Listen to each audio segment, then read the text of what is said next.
दोस्तों सन 1958 से नासा के वैज्ञानिक यह जानने की कोशिश कर रहे हैं आखिर दूसरे की पत्नी के होल में ऐसा कौन सा तत्व होता है जो अपनी पत्नी के होल में नहीं होता। लेकिन दुर्भाग्य के 64 साल के बाद भी इस रिसर्च की पहले सुलझ नहीं पाई है। दोस्तों चढ़ती जवानी और हवस की यह कहानी हरियाणा के फरीदाबाद से सामने आई है। यहाँ के रहने वाले शशिकांत की शादी 10 साल पहले राखी से हुई थी। एक दिन राखी को उदास देखकर पड़ोस में रहने वाली पद्मनी बोली, क्या बात है बहन, तुम उदास क्यों हो, क्या कोई परेशानी है? तो पड़ोस में रहने वाली राखी ने पद्मनी को बताया कि क्या करूं बहन, आजकल सोनू के पापा बैकडोर से एंट्री करने लगे हैं, मेरी तो जान ही निकल जाती है। मना करती हूँ तो गुस्सा करते हैं, मारपीट करने लग जाते हैं। पद्मनी दिलासा देते हुए बोली, तू चिंता मत कर बहन, मैं देवर जी को समझा दूंगी, आज के बाद वो तेरे साथ ऐसा नहीं करेंगे। अगले दिन से तो चमत्कार ही हो गया। बैक डोर से तो छोड़ो, शशिकांत ने फ्रंट डोर से भी एंट्री मारना बंद कर दी।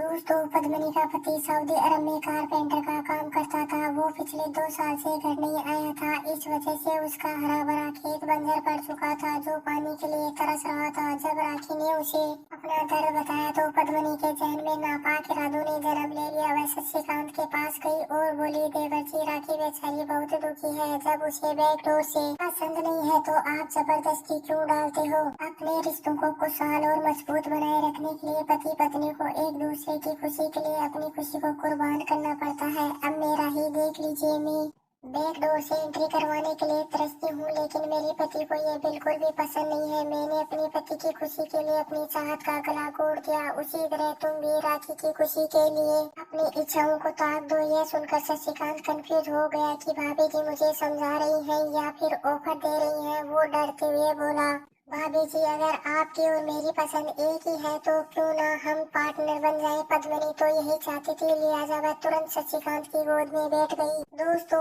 आपको बताना चाहूंगी, पद्मनी को भी बैकडोर से एंट्री करवाने का कोई शौक नहीं था। उसको तो शशिकांत को खोपचे में बुलाने के लिए झूठ बोला था। देखते ही देखते कमरा ठुकाई सेंटर में तब्दील हो चुका था। शशिकांत ने थोड़ा सा थूक लगाया और निशाना साध कर जैसे ही झटका मारा तो पद्मनी की चीख निकल गई। उसे पीड़ा तो महसूस हुई, लेकिन कुछ ही सेकंड में मजा आने लगा। जब एक बार दंड निस्वार्थ भाव से मजा लेता है तो दूसरे पार्टनर को भी उतना ही मजा आता है। लिहाजा शशिकांत एक बार में ही भाभी का हार्डकोर आशिक बन गया। इसके बाद उसने अपनी पत्नी के साथ सोना बंद कर दिया। वह सोचने लगा, पद्मनी के साथ खाली अपनी माल का बर्बाद करके क्या करूँगा, जो पति रात भर करने के चक्कर में सोने नहीं देता था। जब उसी पति ने हाथ लगाना भी बंद कर दिया तो राखी को शक होना लाजमी था। राखी उस पर नजर रखने लगी तो अगले ही दिन उसने शशिकांत और पद्मनी को करते हुए देख लिया। शाम को राखी रोते हुए बोले, अरे तुम कैसे हस्बैंड हो जो तुम अपना खेत छोड़कर दूसरे के खेत में ट्रैक्टर चला रहे हो? शशिकांत बोला, तुम तो नखरे करती हो,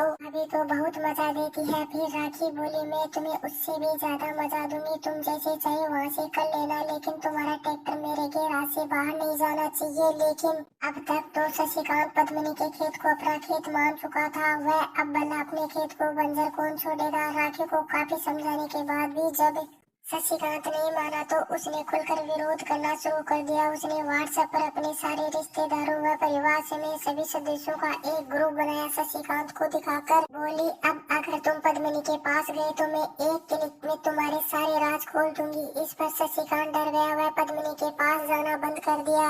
दोस्तों राखी अपने पति को खुश करने के लिए रोज रात को अपने कपड़े उतारने लगी। वह शशिकांत से चिपकने लगी, लेकिन वह उतना मजा नहीं दे पाई जितना मजा पद्मनी शशिकांत को देती थी। शशिकांत ने राखी की हत्या का प्लान बनाया। उसने तुरंत अपनी मोटरसाइकिल निकाली और अपनी पत्नी को बिठाकर घुमाने जाने का नाटक करने लगा। अपनी मोटरसाइकिल जेसीबी से बिठा दी। शशिकांत ने मौका देखकर अपनी पत्नी को चाकू से मार डाला। सभी को फोन कर एक्सीडेंट की जानकारी दी। सभी ने उन दोनों को हॉस्पिटल पहुंचाया। इस पर डॉक्टर ने जब राखी के शरीर पर चाकू के घाव देखे तो पुलिस की सूचना दी। हॉस्पिटल में पुलिस के आने पर शशिकांत वहां से भागने लगा। इस पर पुलिस ने शशिकांत को 2 घंटे में ही पकड़कर जेल में डाल दिया। अब शशिकांत जेल में चक्की पीस रहा है। वह जेल की दीवारों पर सफेदी कर रहा है। तो दोस्तों आप ऐसी घटनाओं से सावधान रहें, सुरक्षित रहें।